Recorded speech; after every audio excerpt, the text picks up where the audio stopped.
भैया दरोगा जी धक्का मारो यार, तो यार वैसे कह दो, मौके ढंग से कह दो, बाहर निकल जा यार।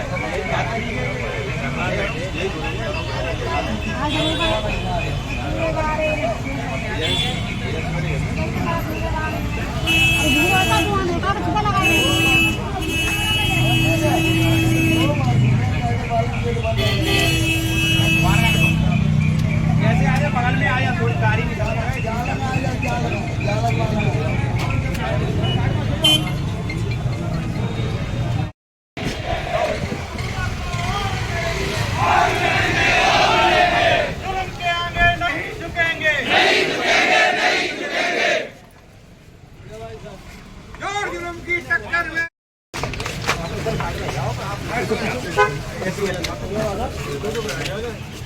हमारा विरोध गदौली गांव की समस्या को लेकर है। हालांकि किसी मामला जैसी आपके संज्ञान में आया तो आपने उस पर तत्कालिक प्राथमिक कार्रवाई करते हुए वहाँ पटवारी को और उसको निलंबन जैसी कार्रवाई करने का भी काम किया। लेकिन हमारी मंशा भी थी कि पहले 11 बजे का ज्ञापन था, लेकिन आज वहाँ पर लोगों ने षड्यंत्र करके गोली चला ली। इसके चक्कर में 11 बजे ज्ञापन नहीं दे पाई, इस वजह से विलम्ब हुआ।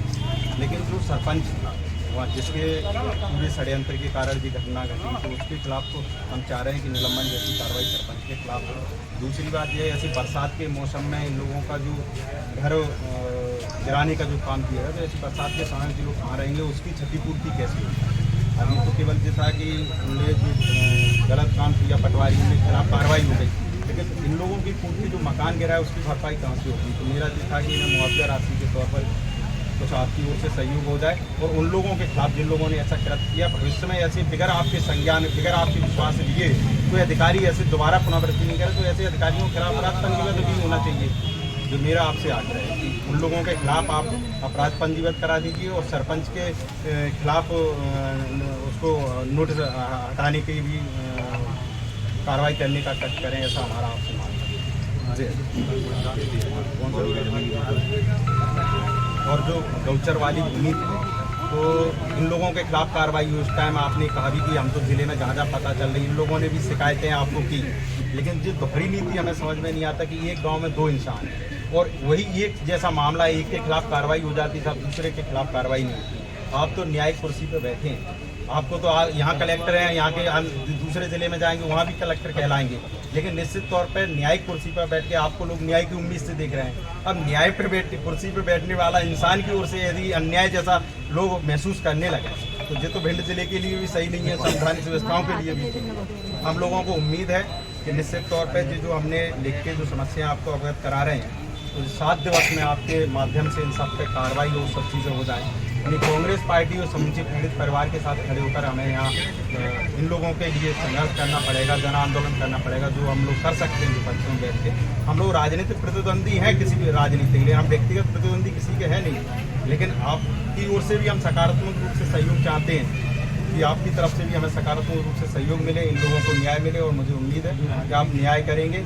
और आज इन लोगों के खिलाफ हालांकि हमने एसपी साहब से आग्रह किया है कि उन लोगों ने झूठा षड्यंत्र, जैसे उन्हें पता चला कि हम आपके पास आ रहे हैं, आपने पहली कार्रवाई कर दी, तो उन्हें लगा कि दोबारा हम लोगों के खिलाफ, सरपंच के खिलाफ, उन लोगों के खिलाफ अपराध पंजीबद्ध जैसी कार्रवाई नहीं हो, तो उन्होंने घर पर आकर गोलियाँ चलाई और अपनी एक व्यक्ति को गोली दे दी। तो हमने उनसे भी आग्रह किया है कि आप निष्पक्ष उसकी जाँच कराइए, उसके बाद आप अगर दोषियों में ला के खड़ा कर दूंगा, कोई वो नहीं है, उसके बाद आप अपराध पंजीबद्ध करिए। आपसे जो उम्मीद है कि सरपंच के खिलाफ कार्रवाई हो जाए, सरपंच के खिलाफ कार्रवाई हो जाए, और इन लोगों को मुआवजा राशि के लिए जो टूटा है प्रधानमंत्री आवास के माध्यम से किसी ने, तो आपने उसमें सब टीम बनाई दी थी, सब हो गई थी, तो उसको नीचा वाला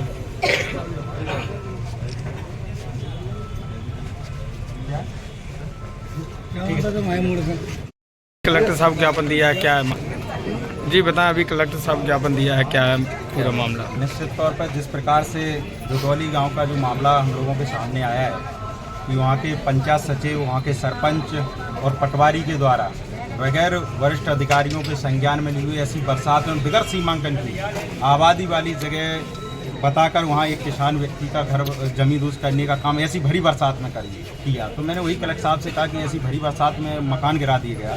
गांव के ग्रामीण अंचल की 90% आबादी लोग आबादी वाले क्षेत्र में ही, रजिस्ट्रियाँ तो होती ही नहीं है गांव में, आबादी वाली जगह में ही अपना घर बना के गृह निवास कर रहे हैं। लेकिन केवल राजनीतिक द्वेष भावना से व्यक्तिगत किसी एक व्यक्ति को टारगेट करके और ऐसी बरसात में उसको घर के मकान को जमींदोज करना चाहिए, कहाँ का न्याय है। हमने कहा आप न्यायिक कुर्सी पर बैठे हो, आपसे लोग न्याय की उम्मीद रखते हैं। आप सरकार ज़्यादा दबाव देगी, क्या करेगी? आपका ट्रांसफ़र कर देगी, आप यहाँ भी कलेक्टर कहलाओगे, किसी दूसरी जगह भी पहुँच जाओगे, वहाँ भी कलेक्टर कहला। लेकिन आप तो कम से कम न्याय करिए जिस कुर्सी पर आप बैठे हो। और अगर न्यायिक कुर्सी पर बैठने वाला व्यक्ति अगर उसकी ओर से अन्याय जैसी परिभाषा समझ में आने लगे तो फिर जो आम जनता कहाँ जाएगी, कहाँ संवैधानिक व्यवस्था रहेगी, कहाँ देश का लोकतंत्र रहेगा। तो मुझे मैंने उनसे आग्रह किया है कि निश्चित तौर पर जो लोग इसमें दोषी हैं उन लोगों के खिलाफ अपराध पंजीबद्ध जैसी कार्रवाई आपकी ओर से प्रेषित हो। मुझे उम्मीद है प्रथम दृष्टया जिस प्रकार से उन्होंने पटवारी और सचिव को निलंबित करने का काम किया है, मैंने 7 दिन का उनको समय दिया। 7 दिन के अंदर यदि वो सरपंच, सचिव और सेक्रेटरियों के खिलाफ यदि अपराध पंजीबद्ध जैसी कार्रवाई नहीं करते हैं तो कांग्रेस पार्टी शांत बैठने वाली नहीं है। हम बड़े जन सैलाब के साथ इन लोगों की लड़ाई इसी तरीके से लड़ेंगे और बड़ा जन आंदोलन करेंगे। अभी आप जिला न्यायाधीश से मिले, उन्होंने क्या आश्वासन दिया?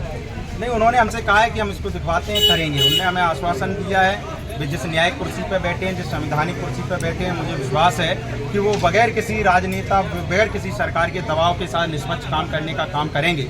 और अगर इसमें कहीं कोई गड़बड़ी समझ में आएगी तो हम लोग तो शांत नहीं बैठेंगे। लोगों की लड़ाई, किसानों की लड़ाई, आमजन की लड़ाई, कांग्रेस पार्टी ने सदैव, कांग्रेस पार्टी का इतिहास रहा है आज़ादी से लेकर अभी तक जो लोगों ने आम जन पर जुल्म उठाए उनके खिलाफ बगावत करने का काम, उनके खिलाफ लड़ाई लड़ने का काम कांग्रेस पार्टी ने सदियों से किया और आज भी कर रहे हैं। जब तक इस पीड़ित परिवार को न्याय नहीं मिल जाता, कांग्रेस पार्टी पूरी ताकत के साथ अपनी लड़ाई लड़ने के लिए तत्पर और तैयार